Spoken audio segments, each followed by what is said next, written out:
Olá a todos que estejam assistindo. Meu nome é Lucas, eu sou biólogo e pesquisador. Atualmente faço pós-graduação na Universidade Federal de Goiás.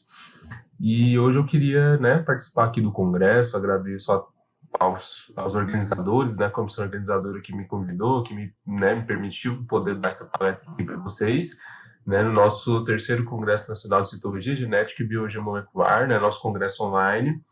E hoje eu queria, abordar aqui de maneira bem breve, porque é um assunto bastante extenso, é um assunto que tem uma infinidade de exemplos, que está relacionado a testes em laboratório, que está relacionado a testes para verificar a toxicidade, para testagem de fármacos, enfim, para uma infinidade de coisas que é muito importante a gente poder incrementar isso na nossa rotina de laboratório, principalmente para quem trabalha com testagem de substâncias químicas, ou materiais físicos, enfim, o que quer que seja, porque são formas muito importantes da gente entender como que o organismo, como que tanto o organismo humano, caso o teste seja de humanos, quanto o nosso organismo modelo, podendo ser diferentes tipos de animais, peixes, roedores, camundongos, enfim, diversos tipos de animais, como que esses animais vão reagir às substâncias e quais são as principais partes do corpo afetada, quais são as principais partes, os impactos ali, tanto os impactos anatômicos, mas o nosso foco aqui não vai ser tanto, por mais que exista esse impacto anatômico, visivelmente olho nu, ou no máximo o uso de uma lupa estereoscópica, como esses impactos, essas substâncias podem interagir ali mais ou menos a nível tecidual, que a gente já precisa de microscópio óptico, ao nível molecular, que a gente tem que fazer diversas técnicas moleculares, e até mesmo também, que a gente pode analisar dentro do tecido, a gente tem as células, a gente pode analisar cada célula individualmente ali, desde as suas organelas, desde o seu núcleo, enfim, de como que essas substâncias elas estão reagindo no corpo e em diferentes órgãos. Então, para a gente começar, a gente pode dar um exemplo, a gente pode expor alguns animais, independente de qual seja, retirar o fígado e fazer ali análises teciduais e moleculares, Então, a gente está expondo ele a fármacos, o fígado provavelmente vai ser um órgão muito afetado, então a gente tem que ver, será que esse fármaco ele é muito tóxico para o fígado? Será que esse fármaco ele vai causar alguma toxicidade, ele vai causar alguma reação? Se é um fármaco que a gente está focando para ter uma reação no sistema nervoso, a gente pode analisar ali todo o encéfalo, parte do encéfalo, alguns nervos do corpo, será que ele vai causar algum tipo de reação?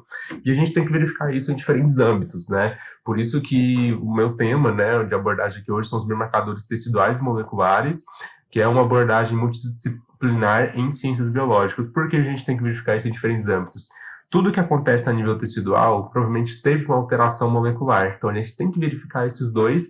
E para quem faz pesquisa, para quem publica artigos, sabe que hoje é muito difícil a gente conseguir publicar coisas, a gente conseguir publicar material sem ter uma resposta mais ampla, uma resposta multidisciplinar. Não adianta eu focar a histologia na biologia celular, sendo que eu não tenho uma técnica molecular ali para ajudar a dizer que está tendo alguma reação. Então, se eu vou fazer o teste de toxicidade, eu posso analisar o tecido, eu posso analisar a célula, e eu posso fazer alguma outra técnica para verificar genes, para verificar proteínas, para verificar estresse oxidativo, enfim, as mais diversas enzimas, antioxidantes. Então, a gente tem essa característica aqui que é extremamente importante para a nossa pesquisa, E como introdução, a gente vê que os biomarcadores hoje, eles recebem deixa eu colocar o apontador vez, eles recebem uma importância bastante robusta, assim, porque ele pode ser muito utilizado para a gente fazer diagnósticos, para a gente monitorar pacientes, monitorar, enfim, o meio ambiente também, a gente pode fazer prognóstico, para fazer tratamento de doenças, para fazer testagem de tratamentos, para a gente descobrir novas drogas, enfim.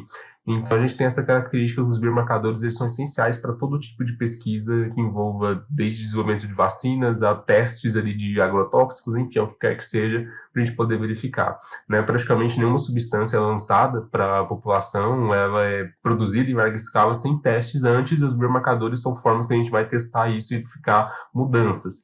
Então, os biomarcadores eles não permitem a gente avaliar respostas fisiológicas, efeitos contaminantes, A gente pode analisar a célula, tecido, moléculas, tanto DNA quanto enzimas, proteínas.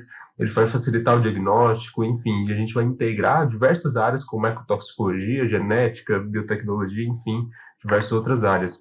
Então, como resposta, a gente tem que os biomarcadores eles têm uma ação, como característica responder a uma substância, a alguma coisa que a gente está analisando. Então, através desses biomarcadores, a gente vai conseguir medir essas alterações. Então, os biomarcadores a gente pode pegar, por exemplo, genes, a gente pode medir o DNA nuclear de alguma maneira, o DNA mitocondrial, o RNA mensageiro, o microRNA, que hoje está bastante em alta, a gente pode medir metabolismo com base em algumas macromoléculas, a gente pode medir outras características do corpo, né, como sangue, plasma, tecidos, a gente pode verificar outras categorias também, né? A gente pode utilizar a computação para a gente poder fazer essa detecção ali dos biomarcadores, que são o caso das transcriptômicas, das genômicas, das metabolômicas, enfim.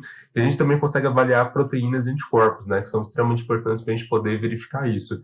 Então, os biomarcadores, eles vão ajudar a gente a refletir a exposição a agentes químicos, o efeito biológico, a suscetibilidade individual. Então, de maneira geral, são basicamente estruturas biológicas, podem ser órgãos, tecidos, moléculas, desde que esteja em um organismo, né, que são uma estrutura biológica, orgânica, que a gente consegue alterar de maneira ali, expondo alguma substância, expondo alguma coisa e medir essa alteração para verificar se essa substância química, se esse meio físico, ele está interagindo ali com aquele biomarcador e de que forma ele está interagindo. Então, a gente consegue medir isso e dizer que está interagindo de maneira molecular nessas proteínas, nesses genes, né, nesses tecidos, né, então a gente consegue verificar isso dessa maneira.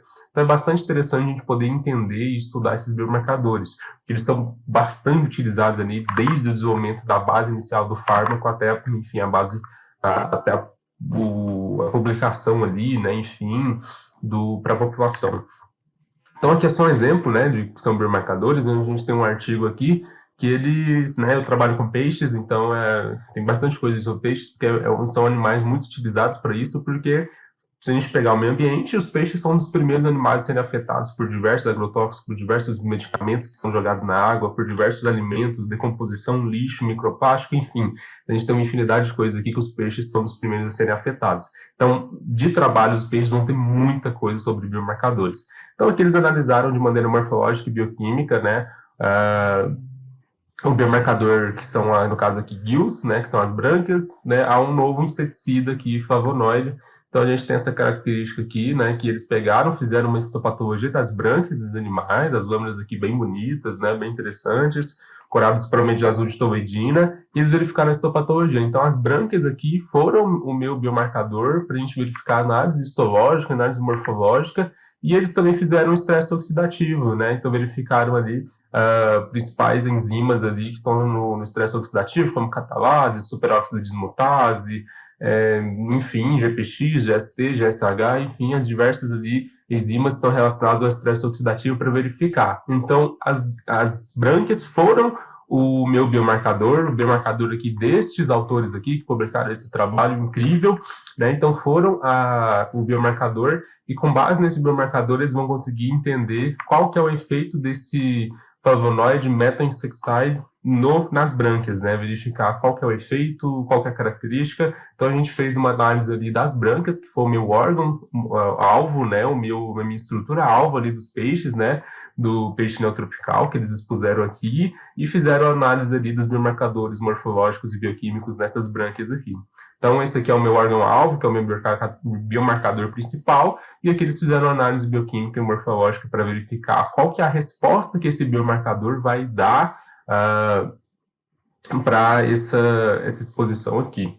Então, a gente tem essa característica que uma análise multidisciplinar, né, no caso desse trabalho, ele fez uma análise histológica, uma análise histopatológica, e ele também fizeram uma análise ali bioquímica, também molecular, enfim, para verificar ali qual é o impacto, né, que esses agrotóxicos, né, enfim, que esses pesticidas, eles trazem ali para a brânquia, né, que é o órgão-alvo ali de análise. Então, a gente tem que ter uma análise multidisciplinar, para a gente ter uma condição ali de tratamento melhor, para a gente ter uma condição ali de verificar efeitos, substâncias. Então, não adianta só focar numa. A histologia é muito importante, a biogeometria é muito importante, só que hoje a gente precisa de uma coisa mais ampla, uma coisa mais robusta, porque a gente tem, né, uma infinidade de artigos sendo publicados a todo momento, e a gente não consegue ler todos, a gente não consegue acompanhar todos. Então, a gente precisa ali de uma menor quantidade, né, e uma qualidade de resultados, um resultado mais robusto, maiores, porque a gente não passa a pesquisar individualmente ali entre todos os artigos, a gente consegue ficar restrito apenas a alguns, já não consegue nos ajudar, já consegue dar diversas ideias de pesquisa. Então, assim que a abordagem multidisciplinar funciona, né? Ela reduz uma quantidade e aumenta a qualidade, né, do nosso resultado, da nossa publicação. Então, a gente tem os biomarcadores teciduais, a gente pode analisar ali diversos órgãos, né, que vão representar alterações estruturais em órgãos e tecidos. Então, de peixinho aqui, né, a gente pode pegar intestino, a gente pode pegar fígado, coração, brânquias, ossos, estômago, enfim, rim, uma infinidade ali de órgãos para a gente poder verificar diversas substâncias ali, como agrotóxicos, fármacos, toxinas, cianotoxinas, metais pesados, microplásticos, nanopartículas, verificar se esses órgãos eles respondem de alguma maneira a essas substâncias e também a outras, né? A outras características ali. Então, os biomarcadores teciduais eles vão servir muito para a gente para isso, né? No caso desse exemplo que eu trouxe aqui, esses autores, né? Um artigo publicado se eu não me engano, na Nature Scientific Report, se eu não me engano, eles analisaram ali a acumulação, né, de microplásticos ali no tecido, ali de ratos, né? Então eles analisaram aqui se esses microplásticos eles se acumularam de alguma maneira no fígado, no rim, né, aqui no intestino, no estômago, e eles verificaram esse tipo de análise, né? Essa aqui é uma parte só do fígado. Então, eles verificaram se esses microplásticos eles se acumularam, né? Então, essa acumulação nos tecidos de microplásticos, né, em ratos, em roedores, enfim, eles verificaram ali se esses biomarcadores eles respondem de alguma maneira. Então, no caso aqui, o fígado, o rim, né, e o intestino, o estômago ali, o trato gastrointestinal que eles analisaram corresponderia aos biomarcadores que eles analisaram para ver se esses microplásticos eles têm algum efeito, né, nessas estruturas, nesses biomarcadores. E aí, né, obviamente, microplásticos têm bastante efeito e eles conseguiram detectar esses resultados com uma histopatologia, com o uso de análise tecidual. Né, eles conseguiram fazer um trabalho bastante bacana, mas a gente coloca ali fatores moleculares no meio, obviamente a gente tem a característica de falta de dinheiro, enfim, de estrutura, mas se tem coisas moleculares, fica um trabalho muito mais robusto, a gente consegue aproveitar ele muito melhor, né, do que caso não tenha, mas independente da forma como tiver, foi um trabalho bastante legal aqui que eles adicionaram. Então, a gente tem diversas técnicas de análise tecidual, a gente pode fazer desde imunofluorescência, imunohistoquímica, histoquímica normal, utilização de anticorpos, diferentes técnicas de coloração, técnicas para marcar colágeno, técnicas para marcar secreções, ajuste toluidina, hematoxilina eosina, que é a básica, né? A gente pode utilizar essas técnicas de histologia normal, de rotina histológica, né, que a gente poderia ficar aqui falando uma infinidade de exemplos a todo momento aqui, para a gente poder fazer essas análises teciduais. Então, a gente conseguiria fazer isso daqui. Partindo aqui para os biomarcadores moleculares, né, então a gente vai conseguir ver alterações a nível genético e bioquímico, mais relacionado ao genético, só que eu incluí o bioquímico aqui no meio, está relacionado ali às enzimas, às macromoléculas. Então, eu acabei incluindo tudo aqui para a gente dar uma resumida, né, para a gente dar uma análise geral. Então, quando eu estou fazendo uma análise de alguma substância, alguma coisa assim, se eu quero analisar qual que é os efeitos que essa substância, que esse agrotóxico, que essa característica vai estar relacionada ali com o meu DNA, com o RNA, com proteínas e outros metabólitos, aí eu vou ter que partir para as moleculares. Eu parto para análise de PCR para ver se essa proteína, se esse gene estava sendo muito expresso, né, se ele está tendo um aumento ali de expressão, e se é um gene relacionado à apoptose e ele está tendo uma expressão muito alta, quer dizer que a célula está morrendo ali de alguma maneira. Se é um gene relacionado a estresse oxidativo, quer dizer que a célula está produzindo ali muitas espécies reativas de oxigênio. Se é genes relacionados a aumento do citoesqueleto, quer dizer que a célula está tendo que se defender de alguma forma ali com o citoesqueleto, ou se são genes relacionados à expressão ali de marcadores imunológicos, então a célula está tendo algum tipo de relação, né? Aquele tecido, aquele órgão está tendo algum tipo de expressão ali dessa maneira. E aí a gente pode utilizar isso daqui para detectar respostas precoces, porque a parte molecular ela é muito mais, ela recebe um estímulo, ela muda mais rapidamente do que uma parte anatômica, do que uma parte histológica. Então, tudo que a gente pega na histologia, que já tem grandes alterações, de maneira molecular ali, os genes, as proteínas, os RNAs, eles já modularam, alguns aumentaram, outros diminuíram, né? Enfim, o DNA já fragmentou, o RNA já não existe mais, aconteceu alguma coisa ali que fez essa mudança muito rápida, a gente tem que detectar ali qual que é a característica que aconteceu. Então, né, nesse exemplo aqui, está relacionado aqui a um tipo de câncer, né? Então, por exemplo, quando a gente tem o carcinoma aqui, né, tem uma alta concentração de microRNAs, esses microRNAs aumentaram, aconteceu uma ativação ali, né, do DNA, a gente tem um aumento ali de beta-cateninas, e o que essas beta-cateninas fazem? Que é o aumento que isso causa? Elas são melhores quando estão aumentadas, diminui. Então, se a gente vê, tem uma alta quantidade dessa proteína, deste gene aqui, a gente consegue verificar. Então, deve estar acontecendo isso porque a função desse gene, dessa proteína é essa. Então, né, os biomarcadores moleculares são diversos, a gente consegue analisar aqui enzimas, antígenos, anticorpos, RNA mensageiro, microRNA, DNA, enfim, uma infinidade ali de fatores que a gente pode analisar. São técnicas mais caras do que os biomarcadores teciduais, mas infelizmente faz parte, né? E também a gente consegue utilizar hoje, né, análises in silico, que são as análises em computadores, né, para a gente fazer análise genômica, de proteômica, também tem a transcriptômica, lipidômica, glicômica, metabolômica, enfim, isso aqui são os meios para a gente poder detectar isso, né? Então a gente pode fazer isso por sequenciamento de genoma, por DNA microarray, GES, enfim, equipamentos, MS, né? Enfim, espectrômetros, e a gente consegue fazer essa análise aqui para a gente poder determinar se essas proteínas, se essas moléculas, se esses lipídios, eles sofreram alguma modificação. Então aqui é só um exemplo, né, que esse pessoal aqui fez uma revisão, né, de diferentes biomarcadores em peixes relacionados a estresse oxidativo. Então, eles verificaram que a exposição ali a algumas substâncias, né, em diferentes concentrações, eles conseguiram identificar que aconteceu um aumento muito grande de enzimas antioxidantes, superóxido de dismutase, catalase, enfim, diversas outras ali, enzimas antioxidantes. Enfim, né, eles conseguiram verificar isso aqui dessa maneira. E aí eles verificaram, né, que esses biomarcadores, que essas enzimas antioxidantes, que essas proteínas, essas estruturas antioxidantes, quando elas estão aumentadas, por exemplo, essa daqui que está aumentada no fígado, quer dizer que o fígado está sofrendo ali um processo ali de estresse oxidativo muito alto, causado ali por algum tipo de contaminante, né, no caso aqui eles fizeram uma análise aqui de poluentes farmacêuticos. Então, a gente tem essa relação. Esse outro exemplo aqui é que eles expuseram a uma toxina, né, paralítica.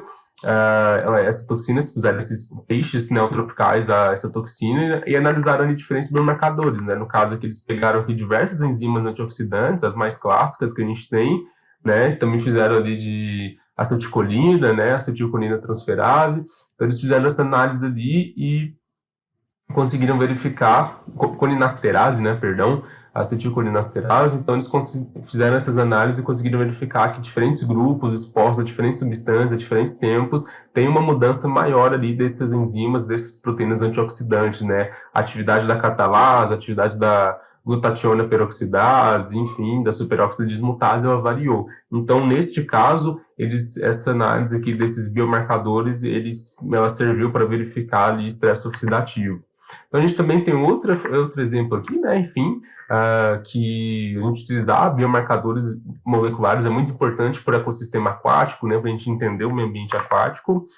E também a gente tem uma análise aqui de transcriptômica, né, que é muito importante também. Então, quando a gente pega peixes, né, animais ali, e submete eles a uma exposição para verificar, independente do que seja, a gente consegue fazer dados transcriptômicos. Obviamente, a gente vai precisar de um sequenciamento, vai precisar de alguém que entenda, vai precisar de algum equipamento ali para poder fazer isso para a gente. Não dá para fazer de outra forma, a gente pode comparar com trabalhos já publicados, mas, enfim, a gente vai precisar coletar órgãos, estruturas, retirar todo o RNA que está ali e a gente fazer essa análise de sequenciamento para verificar quais genes eles estão sendo mais expressos, que são os up-regulados, quais genes estão sendo pouco expressos, são os down-regulados, né? Então, esses genes ali, com base na presença ali do seu RNA mensageiro ali, naquele momento de coleta, a gente vai conseguir verificar isso. Então, no cérebro, a gente tem uma quantidade menor de genes, enquanto no fígado a gente tem uma quantidade maior de genes. Então, se são genes down-regulados, ou seja, que eles estão pouco expressos, que eles estão relacionados ao sistema de defesa, quer dizer que o sistema de defesa não está funcionando muito bem. E os upregulares está relacionado a estresse oxidativo, está relacionado à apoptose, a mudanças celulares, quer dizer que a célula do fígado ali, ou do cérebro, no caso aqui, né, a gente tem esses dois gráficos, está sofrendo alguma mudança brusca ali, né, e aí a gente consegue interferir com base nesses genes, porque a gente tem o nome deles, a gente tem as funções deles, né, pelo menos da grande maioria, dependendo da espécie que a gente esteja estudando, né, e aí a gente tem essa característica para a gente poder fazer essa análise. A gente também chega em outra parte, né, que são os microRNAs como biomarcadores, né, esses microRNAs eles estão muito em alta por conta né, dos últimos prêmios que tiveram por aí relacionados a biomarcadores, são moléculas de RNA não codificante que eles vão regular a expressão gênicas, né, pós-transcrição. Então, lá durante a tradução, esses microRNAs vão se ligar ao RNA mensageiro e vai impedir a produção ali da proteína. Então, a presença desses microRNAs é importante. Então, a gente tem microRNAs que impedem, por exemplo, a angiogênese, né, que é a síntese de vasos sanguíneos, então não vai ter vasos sanguíneos. Então, qual que é a consequência disso? Se tem microRNAs que impedem a proliferação dessas células, a gente não vai ter a proliferação. Qual que é a consequência disso? Então, a gente consegue determinar isso aqui através de algumas técnicas moleculares, né, e a gente consegue verificar, né, desenvolvimento de câncer, desenvolvimento de doenças neurodegenerativas, exposição ambiental a contaminantes, enfim, a diversas ali, situações. A gente também tem os marcadores de genotoxicidade, como a gente pode utilizar para verificar danos no DNA, a gente pode utilizar micronúcleo, né, que são fragmentos cromossômicos não incorporados ao núcleo, né, porque a gente tem um núcleo da célula e tem uma outra estrutura bem redondinha ali próximo, que é o micronúcleo. A gente consegue fazer um ensaio cometa, que é para detectar quebras do DNA em células individuais ou não, a gente pode fazer um macerado do tecido, e a gente consegue ver quebras cromossômicas através ali né, de técnicas de cariótipo, né? Então, esse trabalho aqui ele fez ali, tanto o ensaio cometa, quanto o micronúcleo. Então, olha só, a gente tem um núcleo normal e o micronúcleo, né? E não relativamente normal esse daqui, mas a gente tem um micronúcleo aqui, a gente consegue fazer o cariótipo para poder fazer análise se teve alguma mudança ali nos cromossomos da célula, e a gente consegue fazer um ensaio cometa. Então, quanto maior a cauda do cometa, maior danos ao DNA. E o que esses danos ao DNA me implicam? É DNA de qual tecido, de qual célula, de qual estrutura, de qual animal? Se é o DNA do intestino, né, se tem danos, vai ter quais consequências? As células vão sofrer alguma coisa, vai desenvolver um tumor, vai desenvolver o quê? Então, com base nessas análises, a gente consegue verificar isso. Então, são análises também moleculares relacionadas a dano ao DNA, mas uma parte visível. Tanto que as técnicas de transcriptômica, as técnicas de metabolômica, enfim, a gente não consegue ver a estrutura em si. A gente sabe que ela está ali, a gente sabe que tem uma mudança. Ela aumentou a expressão ou diminuiu a expressão, mas aí que a gente consegue verificar isso de maneira visível. A gente também tem os marcadores imunológicos, né, para poder verificar isso daqui para a gente. Então, esses marcadores imunológicos a gente tem para verificar se genes, se citocinas, se respostas de células do sistema imune, se até mesmo bactérias ali que fazem parte do nosso corpo também estão relacionadas com a nossa imunidade. Então, a gente consegue verificar isso aqui se de alguma maneira elas tiveram alguma relação, né? Se tiveram alguma mudança com base na exposição. Então, a gente consegue verificar isso através de testes de imunotoxicidade. Então, a gente pega ali células, principalmente fluidos sanguíneos, né, e consegue verificar ali se houve alguma alteração ali na expressão ali de alguns genes, na mudança ali de citocinas. A gente consegue pegar uma parte ali do organismo e verificar se essas células de defesa, por exemplo, também sofreram algumas mudanças. Então, as células de defesa podem ser meus biomarcadores, né? Então, a gente pode pegar ali linfócitos, leucócitos, enfim, anticorpos mesmo, e verificar se eles sofreram algum tipo de mudança com base nessa exposição, e a gente consegue, né, estabelecer alguma resposta com base nisso, né? E complicação clínica, eu acho que, né, enfim, pelo tempo que a gente tem para poder comentar sobre isso, eu acho que daria para a gente falar de cada um por horas, né? Então, os biomarcadores teciduais, a gente pode comentar ali, enfim, uma infinidade de exemplos, de artigos que publicaram sobre isso. Então, essas aplicações clínicas que a gente pode utilizar é para a gente fazer uma Monitorar doenças são muito importantes, então pessoas que têm predisposição a desenvolvimento de cânceres, como que a gente sabe disso? Mudanças no DNA, né, pessoas que estão sendo expostas ali a agrotóxicos a todo momento, então elas têm uma suscetibilidade maior a desenvolver câncer. A gente pode verificar ali qual que é o genoma dessa pessoa, se essa pessoa tem uma expressão muito grande dessas proteínas, desses genes que estão relacionados ao desenvolvimento de câncer, né, em determinado órgão. Então, a gente consegue monitorar, a gente consegue verificar a progressão da doença, a gente consegue verificar qual que é o tratamento melhor, se essa pessoa tem imunidade a algum medicamento, né, se ela tem uma dureza maior a responder esse medicamento, a gente consegue identificar alvos, a gente consegue identificar riscos, né, e fazer um diagnóstico precoce a gente também consegue fazer. Né? Então, a gente tem toda essa característica, monitorar, fazer uma medicina personalizada com base na análise de biomarcadores. Pode ser tecidual, pode ser imunológico, pode ser de toxicidade, microRNAs, pode ser moleculares, enfim, nos seus diversos âmbitos, como eu dei, né? Estou passando esses exemplos aqui. Então, a gente tem essas características bastante importantes aqui para a gente poder fazer essa análise e fazer uma aplicação clínica disso. Então, eu acho que tudo tem que ter um foco, desde publicação de artigos, né? Eu acho que a gente tem que mostrar tudo que a gente consegue produzir de alguma maneira, quais são os resultados mais plausíveis disso, né? Então a gente consegue fazer essa verificação aí de alguma maneira e acabar publicando isso aqui para a sociedade, né? E os métodos de detecção, infelizmente, às vezes são métodos caros, que precisam de pessoas preparadas para isso, né, que precisam ali de meios, né, que a gente acaba não tendo acesso, mas uma grande maioria das universidades hoje tem alguns desses equipamentos, então a gente consegue verificar. Então a gente consegue fazer o Western blotting, que são esse primeiro aqui, que é utilizando anticorpos, que é utilizando ali géis, para a gente poder verificar essas proteínas, se elas estão sendo expressas, em qual quantidade, né, então a gente consegue verificar isso. A gente consegue fazer PCR, né, uma análise para verificar a expressão ali do gene, com base na presença do seu, né, do seu RNA mensageiro. A gente consegue fazer ali testes de coloração, né, que no caso aqui é o ELISA, que são testes ali que a gente vai colocando várias substâncias ali em cada pocinho, vai construindo camadas para verificar no final se tem a presença ali de uma determinada proteína, de determinada expressão de alguma coisa, né, através de um teste de coloração. E a gente tem, né, os testes mais tecnológicos, né, mais robustos, que no caso aqui seriam os testes de sequenciamento. Então a gente tem testes de sequenciamento de nova geração, né, enfim, que vão servir para a gente poder fazer análise transcriptômica, que vão servir para a gente poder descrever genes de novas espécies, verificar se essas espécies elas são semelhantes ou não, fazer análise de transcriptoma com base na exposição a alguma substância, verificar quais genes tiveram uma expressão aumentada, quais genes tiveram uma expressão reduzida. Então a gente vai conseguir fazer isso daqui, né, de uma maneira mais né, direta e de uma maneira mais confiável, né? São testes extremamente confiáveis para a gente poder verificar isso daí.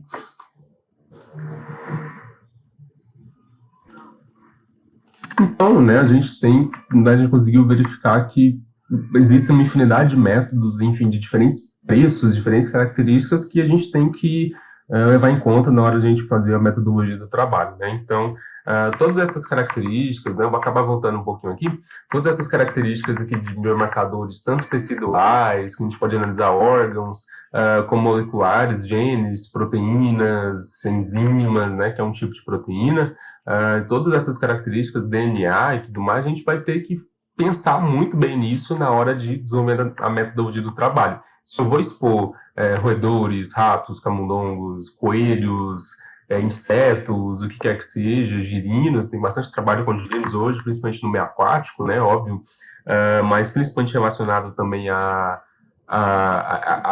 que esses animais eles sofrem muito com a exposição a diferentes agrotóxicos, a diferentes substâncias.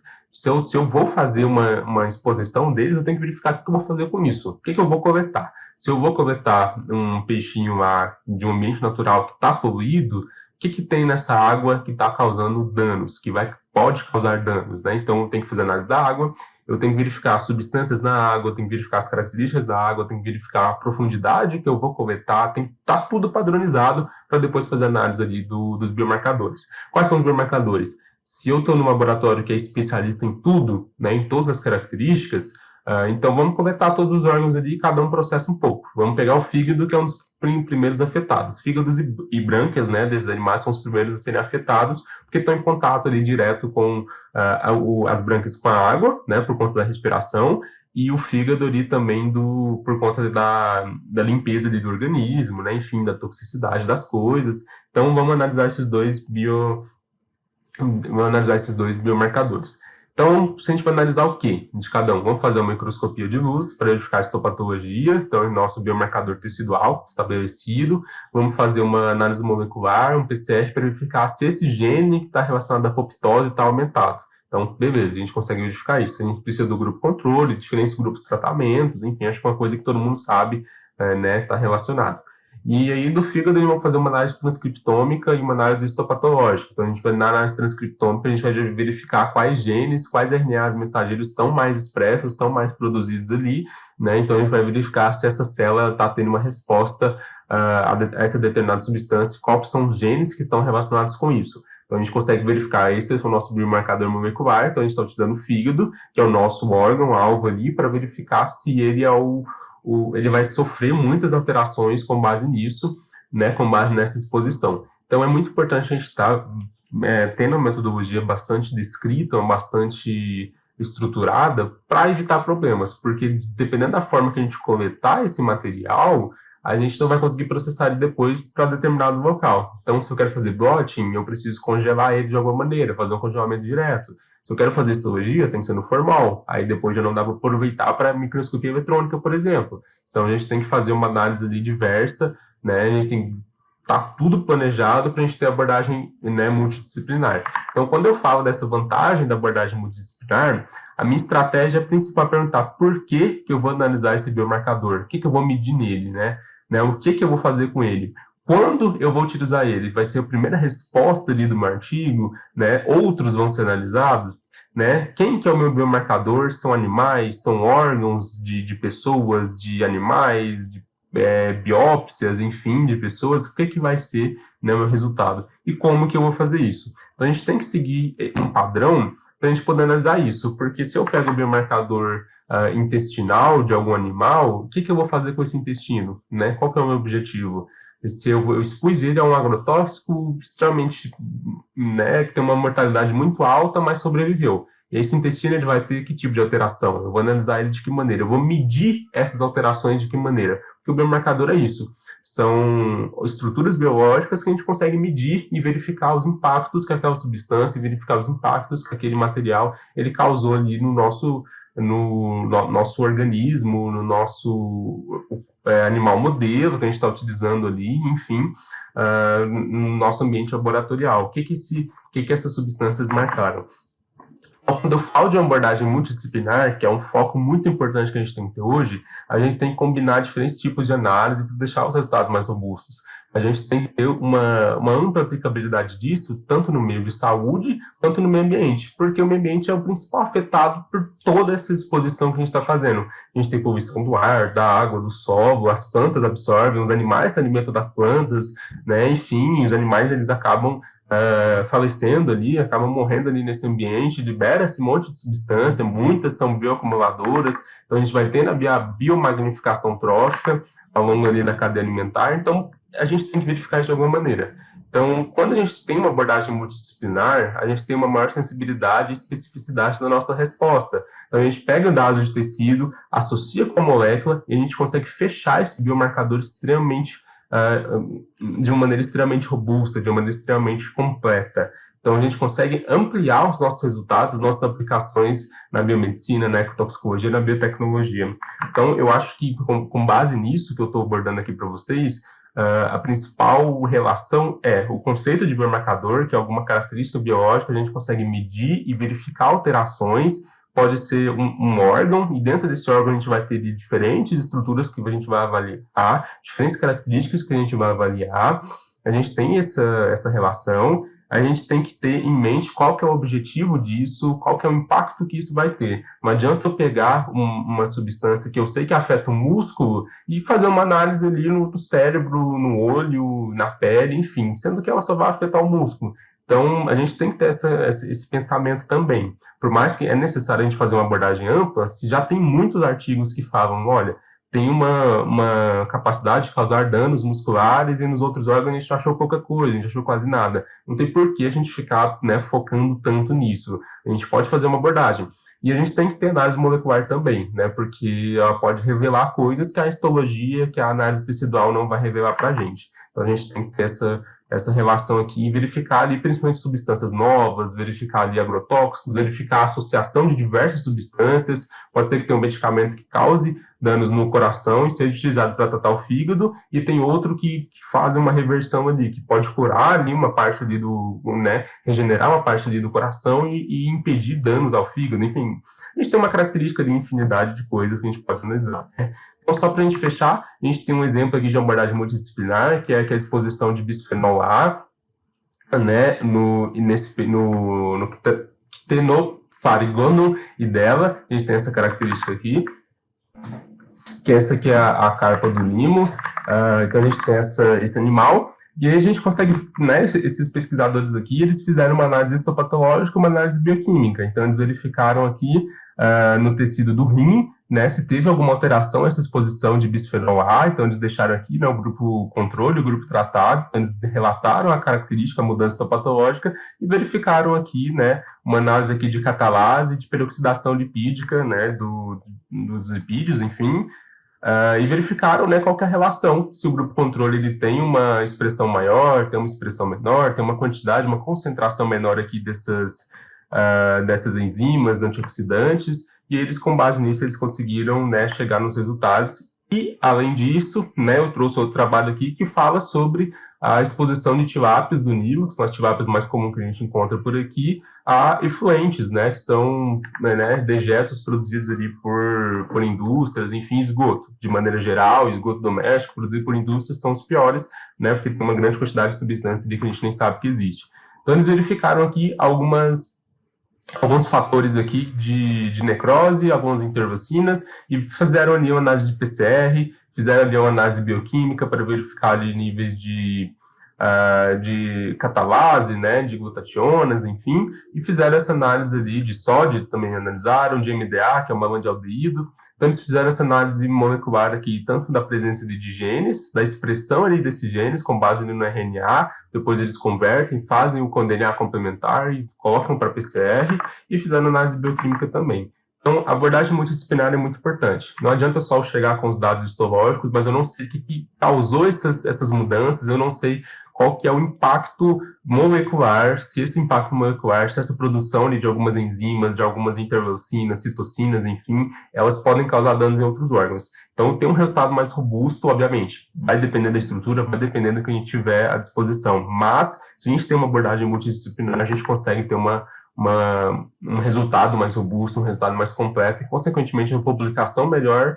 mais citações, e a gente consegue receber mais verba para a gente poder publicar cada vez mais, para a gente poder entender qual que é o impacto que a gente está causando no meio ambiente, que esse é o principal foco. Publicação é só um dos resultados, mas se a gente está publicando, quer dizer que a pesquisa está sendo feita, quer dizer que está tudo ocorrendo, a gente consegue determinar ali concentrações ambientalmente relevantes, a gente consegue determinar ali quais são os principais órgãos afetados por uma infinidade de substâncias que a gente está consumindo hoje e que estão sendo produzidas ali pela indústria, pela agropecuária, enfim, por que quer que seja. Então, a gente tem que ter uma abordagem multidisciplinar na hora de falar dos nossos biomarcadores.